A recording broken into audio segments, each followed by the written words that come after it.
কি হ'ব science ষ্ট্ৰীমৰ science stream পঢ়িও এজ এ টিচিং লাইনটো আছে অপেন ইচ্ছা থাকে যে APSC UPSC মই এটেম্প কৰোঁ মানে অফিচাৰ হওঁ কিন্তু ঘৰৰ পৰা প্ৰেছাৰ দিয়ে যে সায়েন্স ষ্ট্ৰীম ল'বলৈ তো তেনে ক্ষেত্ৰত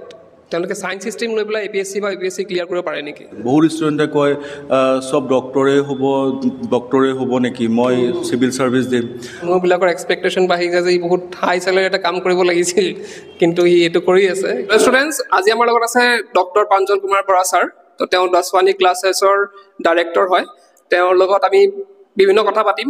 মেইনলি আমি সায়েন্স ষ্ট্ৰীমৰ কথা পাতিম যে সায়েন্স ষ্ট্ৰীমত আমি কিদৰে আগবাঢ়িলে আমাৰ বিভিন্ন ধৰণৰ স্কোপ কি ধৰণৰ স্কোপ আছে আৰু লগতে যিসকল ছাত্ৰ ছাত্ৰী আৰ্টছ বা কমাৰ্চ ল'ব বুলি ভাবিছে তেওঁলোকৰ এই ভিডিঅ'টো চোৱা উচিত কাৰণ তেওঁলোকৰ কিছুমান ভ্ৰান্ত ধাৰণা আছে তেওঁলোকৰ তো সেইখিনিও তেওঁলোকৰ ইয়াৰ পৰা যাব মই বুলি ভাবোঁ তেন্তে প্ৰথমতে আমি স্বাগতম জনাইছোঁ ছাৰক তো প্ৰথমতে আমি জানিম যে আমাৰ যদি আমি নগাঁৱতে চাওঁ বিভিন্ন ধৰণৰ কলেজ আমি দেখিছিলোঁ আৰ্টছৰ কলেজবিলাক বহুতো মানে দুপে আগবাঢ়িছিলে কিন্তু বৰ্তমান সময়ত কলেজৰ সংখ্যা কমি আহিছে আৰু সায়েন্স ষ্ট্ৰীমৰ যোনবিলাক কলেজ আছে সেইবিলাকৰ পপুলাৰিটি বাঢ়িব ধৰিছে তো ইয়াৰ কাৰণ আপুনি কি বুলি ভাবে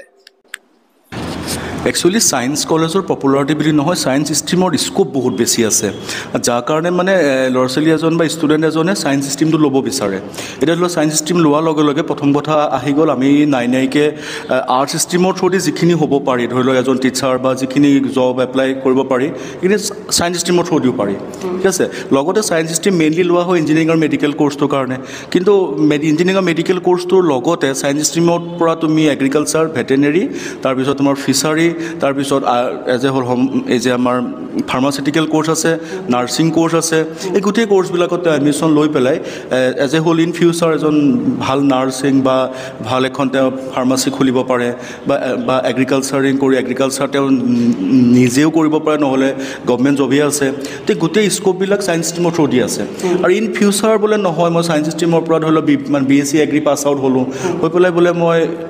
ক'ব গ'লে APSC এক্সাম দিওঁ তাৰ কাৰণে তেওঁ এজ এ হ'ল গ্ৰেজুৱেট হয় তাৰপিছত তেওঁ যিকোনো এটা হিষ্ট্ৰী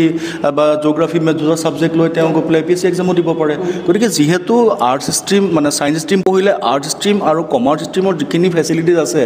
তেওঁ এনি টাইম ল'ব পাৰে যাৰ কাৰণে তেওঁ প্ৰথমে ৰিক্স এটা লৈ ছায়েন্স ষ্ট্ৰীমটোৱে চুজ কৰে আৰু কৰোণাৰ পিছৰ পৰা যিটো হেল্থ ইছ্যুজ যিটো হেল্থ ছাৰ্ভিচৰ যিটো গ্ৰ'থ হৈছে মেক্সিমাম পেৰেণ্টছে নিজৰ ল'ৰা ছোৱালীৰ হেল্থ মানে যিটো ছেকশ্যন আছে তাত সোমোৱাব বিচাৰিছে কাৰণ স্কোপ বাঢ়িছে যাৰ কাৰণে ছায়েন্স ষ্ট্ৰীমটোৰ মানে নাম্বাৰ্ছ বাঢ়িবলৈ লৈছে আৰু নাম্বাৰ্ছ বঢ়াৰ লগে লগে পপুলাৰিটিটো বাঢ়ে আৰু তেনেকুৱা এটা ইছ্যু হৈছে যদি ছায়েন্স ষ্ট্ৰীমৰ কথা কওঁ বেষ্ট কম্বিনেশ্যন কি হ'ব ছায়েন্স ষ্ট্ৰীমৰ সায়েন্স ষ্ট্ৰীমৰ তোমাৰ ইভাৰগ্ৰীণ কম্বিনেশ্যন দুটাই হয় এটা physics chemistry biology physics chemistry maths এটা ফিজিক্স কেমেষ্ট্ৰি মেথ ৰিলেট কৰি পেলাই আমি যদি চাবলৈ যাওঁ স্কোপ আমাৰ এটাই ইঞ্জিনিয়াৰিং লাইন ইঞ্জিনিয়াৰিঙতে তেওঁ ইঞ্জিনিয়াৰিং ডিগ্ৰী কৰি তেওঁ এজন প্ৰফেচনেল ইঞ্জিনিয়াৰ হ'ব পাৰে বা নহ'লে তেওঁ BTech কৰি MTech কৰি ইঞ্জিনিয়াৰিং কলেজত প্ৰফেচৰ হ'ব পাৰে ঠিক আছে বা তেওঁ তাৰপিছতে নহ'লে বোলে মই নিজে বিজনেছ কৰোঁ বা ইণ্ডাষ্ট্ৰি খোলোঁ ঠিক আছে সেইবিলাক তেওঁ কৰিব পাৰে স্কোপ এটাই ইঞ্জিনিয়াৰিং ৰিলেটেড ঠিক আছে আদাৰ স্কোপ নাইকিয়া বা বহুত এনেকুৱাও হ'ব পাৰে তোমাৰ গৈ পেলাই BTech MTech কৰি পেলাই PhD কৰি পেলাই তেওঁ চাইণ্টিষ্ট লেভেলত গৈ পেলাই ৰিচাৰ্চৰ কামো কৰিব পাৰে কিন্তু কাম মানে এজ এ লাইন এটাই কিন্তু এটা ছেইম টাইম যদি বায়'লজি লৈ পেলাই যোৱা ফিজিক্স কেমেষ্ট্ৰি বায়'লজি স্কোপটো হৈ আছে তোমাৰ প্ৰথম মেডিকেল আহি গ'ল মেডিকেল অহা মানে তোমাৰ MBBS ডিগ্ৰী আহিল BDS আহিল আয়ুৰ্বেদিক আহিল হোমিঅ'পেথিক আহিল গতিকে সেই গোটেইখিনি প্ৰফেশ্যন পালে ছেকেণ্ড টাইম আহি গ'ল ফাৰ্মাচিউটিকেল B ফাৰ্ম বা D ফাৰ্ম তাৰপিছত আহি গ'ল তোমাৰ নাৰ্ছিং BSc নাৰ্ছিং আহি গ'ল তাৰপিছত হ'ল টেকনিকেল ক'ৰ্চবিলাক আছে নহয় এজ এ হ'ল আমাৰ যিবিলাক হস্পিটেল নাৰ্ছিং হোমত লাগে তাৰ কাৰণে টেকনিকেল ক'ৰ্চেছবিলাক আহি গ'ল তাৰপিছত ইভাৰগ্ৰীণ আমাৰ কম্বিনেশ্যন ছাবজেক্ট তোমাৰ এগ্ৰিকালচাৰ ভেটেনেৰী ছায়েন্স আছে ঠিক আছে তাৰপিছত ফিচাৰী ছায়েন্স আছে ঠিক আছে এই গোটেইখিনি স্কোপ তোমাৰ ফিজিক্স কেমেষ্ট্ৰি বায়'লজি কম্বিনেশ্যনটোৰ পৰাই হৈ আছে আৰু যাৰ কাৰণে বৰ্তমান টাইমত PCB কম্বিনেশ্যনটো বেছিয়ে মানে ক'বলৈ গ'লে আমাৰ স্কোপ বহুত বেছি এই কম্বিনেশ্যনটোত আৰু PCMত আমাৰ সেই আগৰ যিটো লাইন আছে সেইটোৱে আছে নতুনকৈ মানে ইনক্লুড নাই হোৱা তেনেকুৱাই আৰু আচ্ছা এনেই আপোনাৰ কোনোবা যদি ছায়েন্স টিচাৰ হ'ব বিচাৰে তেন্তে কেনেদৰে আগবঢ়া উচিত মানে ছায়েন্স টিচাৰ বুলি ক'লে মানে কথাটো এনেকুৱা হয় যে ছায়েন্স টিচাৰ তোমাৰ স্কুললৈকেহে লাগে ক্লাছ 10লৈকে তো ক্লাছ 10লৈকে তোমাৰ BSc বটানী জুলজি তাৰ লগত B.Ed কৰিলে কৰিবলৈ তাৰপৰা টেটৰ এক্সাম দি পেলাই তেওঁ চিলেক্ট হৈ পেলাই জইন কৰিব পাৰে কিন্তু ধৰি লওক এতিয়া ছায়েন্স ষ্ট্ৰীম বুলি কোৱাৰ লগে লগে আমাৰ physics chemistry botany zoology statistics চব আহি যায় না আৰু তেতিয়া ধৰি লওক তেওঁ যিকোনো এটা ছাবজেক্টত BSc কৰিলে ফিজিক্সত BSc কৰিলে দেন MSc কৰিলে দেন ছাপ'জ তেওঁ টেট দি পেলাই হায়াৰ ছেকেণ্ডেৰী আমি জইন কৰিব পাৰে বা নহ'লে নেট যদি কোৱালিফাই হৈ যায় নেট কোৱালিফাই হোৱাৰ পিছতে আস্তেকৈ ডিগ্ৰী কলেজত জইন কৰিব পাৰে যদি ভেকেঞ্চি ওলায় আৰু বহুতে কি হয় ছাপ'জ জবটোতো লগে লগে নোলায় নেট কোৱালিফাই হোৱাৰ লগে লগে ধৰি লওক সেই সময়ত ক'ৰবাত ছিট পাইছে PhD তেওঁ PhDও এজ এ হ'ল কৰি থাকে গতিকে তেওঁ এজ এ হ'ল ছায়েন্স টিচাৰ বুলি ক'লে BSc B.Ed কৰি টেট কোৱালিফাই কৰি স্কুল লেভেলত হায়াৰ ছেকেণ্ডেৰী লেভেলত masters in physics chemistry botany zoology বা ষ্টেটিক্স কৰি আৰু তাৰ লগত B.Ed কৰি পেলাই টেট দি পেলাই জইন কৰিব পাৰিব যদি কলেজ লেভেলত যাব বিচাৰে তেওঁ মাষ্টাৰ্ছ প্লাছ নেট কোৱালিফাই কৰিব লাগিব আৰু তাৰপিছত যদি ইউনিভাৰ্চিটি লেভেলত যাব বিচাৰে PhD তাৰপিছত 10 বছৰ 15 বছৰ এক্সপিৰিয়েঞ্চ এই গোটেইখিনি লাগিব আৰু তেনেকুৱা মানে ছায়েন্স ষ্ট্ৰীম পঢ়িও এজ এ টিচিং লাইনটো আছে অপেন আছে আচ্ছা আৰু এটা কথা ইয়াতে বহুতে মানে কয় যে বহুতৰ ইচ্ছা থাকে যে APSC UPSC মই এটেম্প কৰোঁ মানে অফিচাৰ হওঁ কিন্তু ঘৰৰ পৰা প্ৰেছাৰ দিয়ে যে ছায়েন্স ষ্ট্ৰীম ল'বলৈ তো তেনে ক্ষেত্ৰত তেওঁলোকে ছায়েন্স ষ্ট্ৰীম লৈ পেলাই APSC বা UPSC ক্লিয়াৰ কৰিব পাৰে নেকি মানে ঘৰৰ মানুহে তোমাক ছায়েন্স ষ্ট্ৰীমটো চুজ কৰিবলৈ কৈ আছে বৰ্তমান সময়টো চাই পেলাই কাৰণটো কি তুমি APSC দিবা APSC দিবলৈ যাতে তুমি গ্ৰেজুৱেট হ'বই লাগিব গ্ৰেজুৱেট তুমি এনি ষ্ট্ৰীম হ'ব লাগিব তাৰ পিছতে তুমি APSC দিবা আৰু যদি নোপোৱা তেতিয়া কি কৰিবা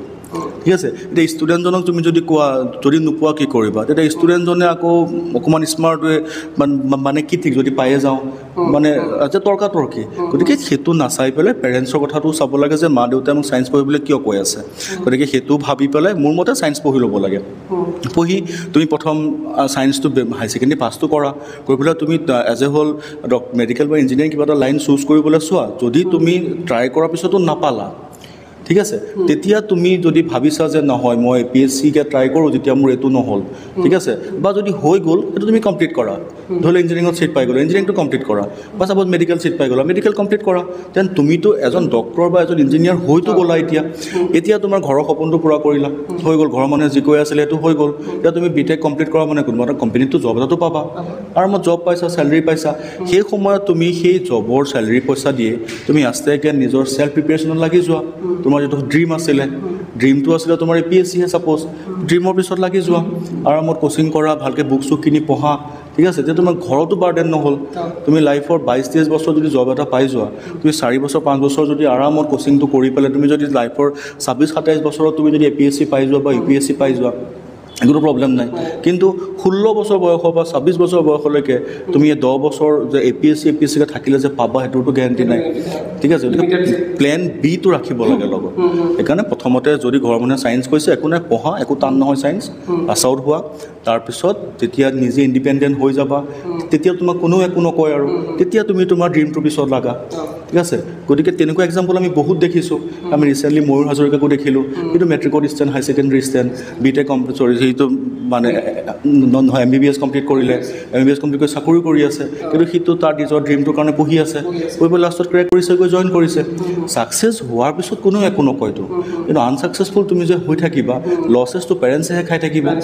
পেৰেণ্টছে সেইকাৰণে কয় যে সপোনটোৰ পিছত কিবা এটাতো কৰি চলিব লাগিব তেওঁলোকে সেইটো ভাবি পেলাই বহুতে ডিচিশ্যন দিয়ে সেইকাৰণে দুইটা বস্তু কণ্ডিশ্যন চাই ডিছকাশ্যনৰ মাধ্যমেৰেহে আগুৱাব লাগে এতিয়া যিহেতু প্লেন বিৰ কথা আহিছে তো যেতিয়া বহুত যিহেতু আমাৰ JEE বা নিটত ছিটৰ সংখ্যা তেনে কম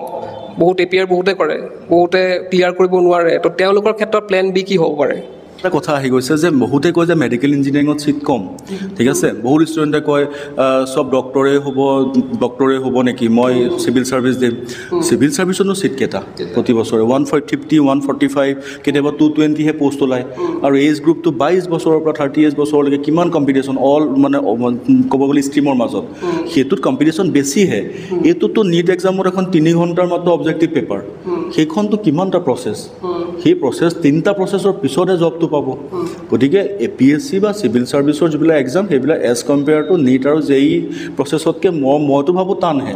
ঠিক আছে কিন্তু ছায়েন্সৰ ষ্টুডেণ্টৰ কাৰণে নিট আৰু JEE এক্সামটো অলপ টাফ হয় গতিকে যদি সি যিমান পাৰে কষ্ট কৰক কাৰণটো কি এটা সপোন থাকে ন সৰুৰ পৰা এজন ডক্টৰ হ'ম বুলি বা ইঞ্জিনিয়াৰ হ'ম বুলি যেতিয়া সপোনটো ভাঙে সি নেক্সট এটা সপোন বুলি ভাবোঁতে তাৰ বহুত সময় গুচি যায় বা ডিপ্ৰেশ্যনত গুচি যায় গতিকে ফাৰ্ষ্ট যিমান পাৰে নিজৰ ফালৰ 100% দিব লাগে তাৰপিছত আৰু যদি নহ'লগৈতো আৰু ৰখি থাকিব নোৱাৰি গতিকে সময়ৰ লগত আগুৱাই যাব লাগিব গতিকে তেওঁৰ হাতত স্ক'প বহুত থাকে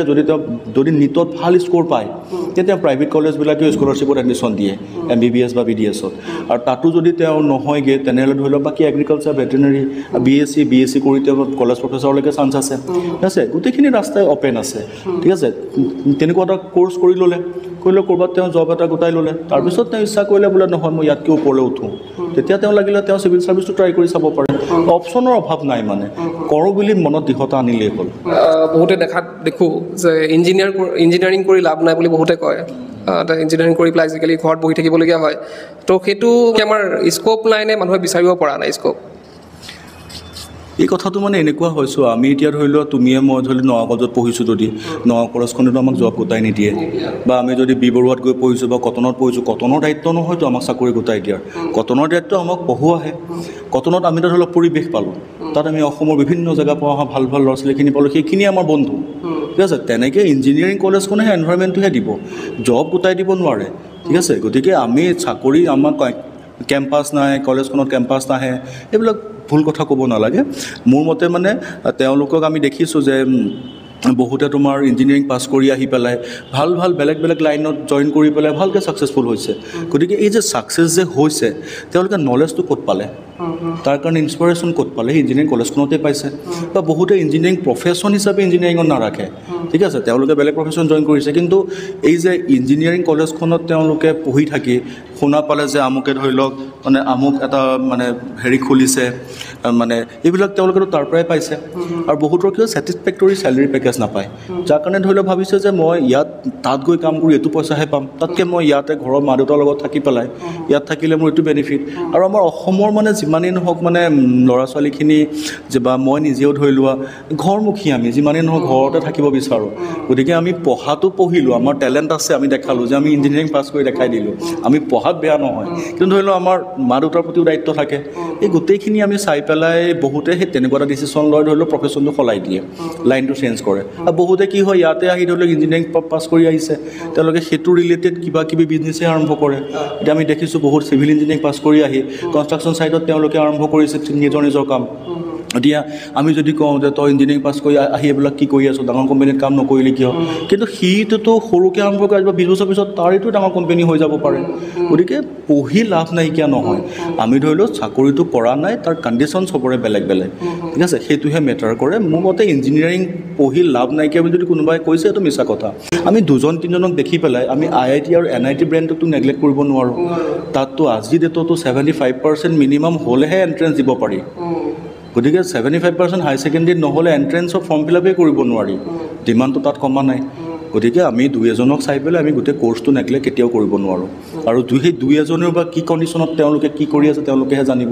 গতিকে যাৰ কাৰণে আমি ইঞ্জিনিয়াৰিং কোৰ্চটোক বা ইঞ্জিনিয়াৰিং প্ৰফেশ্যনটোক নেগলেক্ট কৰাটো আমাৰ কাৰণে ভুল হ'ব এক্সপেক্টেশ্যন বাঢ়ি যায় ইঞ্জিনিয়াৰিং কৰাৰ পিছত মানুহবিলাকৰ আমাৰ ওচৰৰ মানুহবিলাকৰ এক্সপেক্টেশ্যন বাঢ়ি যায় যে বহুত হাই চেলাৰী এটা কাম কৰিব লাগিছিল কিন্তু ই এইটো কৰি আছে কিন্তু মানে সেইটো মানুহৰ ধাৰণা আৰু সেইটো মানে মানুহৰ ধাৰণাও নহয় তেওঁ সেইমতে 4 বছৰ দেখাই আছে তেওঁলোকে জানিব আৰু তো যি কি নহওক আপুনি যিহেতু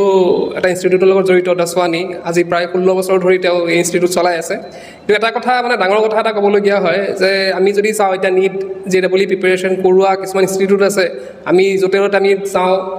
পোষ্টাৰ চাওঁ বেনাৰ পোষ্টাৰ দেখি থাকোঁ কিন্তু তোমালোকে যদি নগাঁও ডিষ্ট্ৰিক্টত আহা তোমালোকে দাসৱানী ক্লাছৰ ক'তো পোষ্টাৰ নোপোৱা 16 বছৰ চলাই আছে কিন্তু কোনো ধৰণৰ পোষ্টাৰ তেওঁ লগোৱা নাই তো প্ৰথমতে জানিব বিচাৰিম যে আপুনি প্ৰমোশ্যন কিয় নকৰে নিজৰ ইনষ্টিটিউটৰ কিন্তু প্ৰমোশ্যন নকৰা নহয় আজিৰ পৰা তোমাৰ 6-7 বছৰ আগলৈকে আমি 2-এখনকৈ লগাই আছিলোঁ কিন্তু ৰিচেণ্ট এতিয়া আমাৰ চবতকৈ পুৰণা আমিয়ে আৰু আমি এতিয়া 14 বছৰ মই নিজে পঢ়াই আছোঁ গতিকে ল'ৰা ছোৱালীয়ে জানে আৰু এতিয়া মোৰ ধৰি লওক ইয়াত নগাঁৱতো আৰু অৰুণাচলৰ পৰা নাহে কোনো পঢ়িবলৈ গতিকে আমাৰ তাত লোকেলি যিখিনি ল'ৰা ছোৱালী আশে পাশে আছে লগভগ 200 কিলোমিটাৰ ৰেঞ্জলৈকে প্ৰায় আমাৰ তাত আহে আৰু ছেকেণ্ড কথা হৈছে কি এতিয়া লাষ্ট ইয়েৰে আমাৰ মেডিকেলৰ তোমাৰ 42 জন আছিলে আমাৰ এডমিশ্যনছ আৰু ইঞ্জিনিয়াৰিঙৰ তেনেকৈ 37 নে 38 আছিলে টোটেল তো লগভগ আমাৰ 32 আছিলে লগভগ আমাৰ 70 to 73 ষ্টুডেণ্টছে লাষ্ট ইয়েৰ গভৰ্ণমেণ্টত এডমিশ্যন পাইছে গতিকে 70 ঘৰ মানুহ এটা বছৰ ছেটিছফাইড হৈছে বুজি পাইছেনে গতিকে 70 ঘৰ একচুৱেলি সেই 70টা ষ্টুডেণ্ট নহয় 70টা আমাৰ সম্পত্তি আমাৰ তাত যেতিয়া পঢ়িলে আমি যে কাৰোবাক দেখুৱাম আমাৰ তাত কি আছে আমি বিল্ডিংটো নেদেখাও নহয় আমি প্ৰস্পেক্টাছত কি দিওঁ ফটোবিলাকহে দিওঁ সেই 70খন ফটোহে আমাৰ সম্পত্তি এতিয়া সম্পত্তি যেতিয়া আছেই মানুহক আৰু কি বেনাৰত কি দেখাম বেনাৰতো মই 70খন ফটো লগাবও নোৱাৰোঁ গতিকে সেই বেনাৰ লগোৱা পইচাকেইটা আমি বচাইছোঁ সঁচা কথা সেই পইচাকেইটা বচাই পেলাই সেই পইচাকেইটা দি আমি প্ৰতি বছৰ যদি বেনাৰ লগোৱা নামত আমাৰ 6-7 লাখ টকা যায় এই 6-7 লাখ টকা আমি ক্লাছৰুমত দিছোঁ AC লগাই দিছোঁ ঠিক আছে ল'ৰা ছোৱালীখিনি গৰমত যি গৰম পৰিছে তুমি 38-37 ডিগ্ৰীত কেনেকৈ ছায়েন্স পঢ়িবা কোৱাচোন টাউনৰ মাজত তাৰপিছত লোকেশ্যন দিছোঁ যিটো লোকেশ্যনত আমি ইনষ্টিটিউট খাৰা কৰি ৰাখিছোঁ ইমান হাই ৰেণ্টেড জেগাটোত কাৰণ যদি চব ফালৰ পৰা মিডল হয় গতিকে ষ্টুডেণ্টটোৰ যদি 20 টকা বাচে ডেইলি তেনেহ'লে তাৰ মাহেকতো 600 টকা বাচিছে ঠিক আছে সেইটো আমাৰ লোকেশ্যনটোৰ কাৰণে যদি এটাও 600 টকা বাচে কিমান পইচা বাচি আছে গতিকে তাত আমি ইনভেষ্ট কৰিছোঁ কাৰণ এটাই যে আমাৰ এতিয়া 14টা বছৰ 16টা বছৰত বহুতখিনি ল'ৰা ছোৱালী পঢ়াই দিলোঁ এতিয়া আমাক মানুহে নাম হিচাপে জানে আৰু এতিয়া আমি আৰু বেনাৰ লগাই মানুহক আমি পঢ়াওঁ বুলি ক'ব নালাগে গতিকে আৰু তেনেকৈ চলি আছে এতিয়ালৈকেতো ভালকৈ চলি আছে নলগোৱাকৈ যদি ফিউচাৰ লগাবলগীয়া হয় লগাব লাগিব আৰু ইনষ্টিটিউটৰ বিষয়ে আমি জানিব বিচাৰিম যে ইয়াত কেনেধৰণৰ কোৰ্চ প্ৰভাইড কৰা হয় আমাৰ একচুৱেলি প্ৰথমতেতো দাৰ্শনিক ক্লাছেছ আছিলে 2008 পৰা আমাৰ অকল মেডিকেল আৰু ইঞ্জিনিয়াৰিঙৰ কোচিঙে হৈছিলে হাই ছেকেণ্ডেৰী পাছ কৰা ল'ৰা ছোৱালী 2018 পৰা আমি 11-12ৰ কাৰণে যিটো আমাৰ মানে ছায়েন্স ষ্ট্ৰীম সেইটোৰ লগত এড কৰিলোঁ তো ছায়েন্স ষ্ট্ৰীম মানে ধৰি লওক কলেজৰ নিচিনাকৈ তো মানে প্ৰব্লেমটো কি হ'ল বহুত ল'ৰা ছোৱালী তেতিয়া ধৰি লওক কোনোবা জুনিয়ৰ কলেজত পঢ়ে ইভিনিং টিউশ্যনৰ কাৰণে বিচাৰি আহে আমাৰ তাত বহুত মানুহে ক'লে আপোনালোকে টিউশ্যনৰ কাৰণে আমাৰ ল'ৰা ছোৱালী পঢ়াই দি আছে কোচিং কলেজটোৰ ছেকশ্যনটোনো খুলি নলয় কাৰণ তেওঁলোকৰ কমপ্লেইন হ'ল মৰ্ণিং 7:30 টাইমটো পূৰা ভালকৈ চোৱা 7:30 কলেজখন বহে বা যিকোনো কলেজ 7:30 8টাত বহে 7:30 to 3:30লৈকে কলেজৰ ক্লাছ কৰে তাৰপিছত 120 বা 100 ষ্টুডেণ্টে বহি থকা ক্লাছখনত তেওঁলোকৰ ধৰি লওক কেতিয়াবা কিবা বুজি নাপায় যাৰ কাৰণে টিউশ্যন এটা জইন কৰিব লাগে 4টা বজাৰ পৰা যদি 7টা বজালৈকে টিউশ্যন কৰে ঘৰকৈ পাবগৈ 8টা বজাত কলেজৰ ক্লাছ যদি 7:30 হয় ষ্টাৰ্ট কেইটাত কৰিছিলে ঘৰৰ পৰা ওলোৱা ছাপ'জ গা পা ধোৱা 6:30 to 8লৈকে যদি 14 ঘণ্টা তেওঁ সেয়াই কৰিলে বাকী 10 ঘণ্টা তেওঁ কিমান পঢ়িব গতিকে সেইটো এটা বাৰ্ডেন হিচাপে আমাৰ ওচৰত আনিলে আৰু তেতিয়াই আমি এই বাৰ্ডেনটো শ্বৰ্ট আউট কৰিব লাগে দাৰ্শনিক ইণ্টিগ্ৰেটেড একাডেমি নাম দি পেলাই 11-12 ছায়েন্স ষ্ট্ৰীমটো আৰম্ভ কৰিলোঁ য'ত কলেজৰ যিখিনি কণ্টেণ্ট থাকে কলেজৰ হাই ছেকেণ্ডেৰী কোৰ্চ তাৰ লগতে যিখিনি নীট আৰু জেই কোচিং থাকে দুইখিনি কম্বাইন কৰি 9টাৰ পৰা 3:30 টাইমৰ ভিতৰত মিলালোঁ ৰুটিনটো ঠিক আছে যাতে সি 3:30 ছুটি কৰি আৰামত ঘৰ যাব পাৰে ৰহাৰো এটা ষ্টুডেণ্ট যেতিয়া আমি 9টা বজাত ক্লাছ দিওঁ 8টাত ঘৰৰ পৰা আহিলেও ইয়াত পাই যায় হোষ্টেলৰ খৰচটো বাচিল টিউশ্যনৰ খৰচটো বচালোঁ ঠিক আছে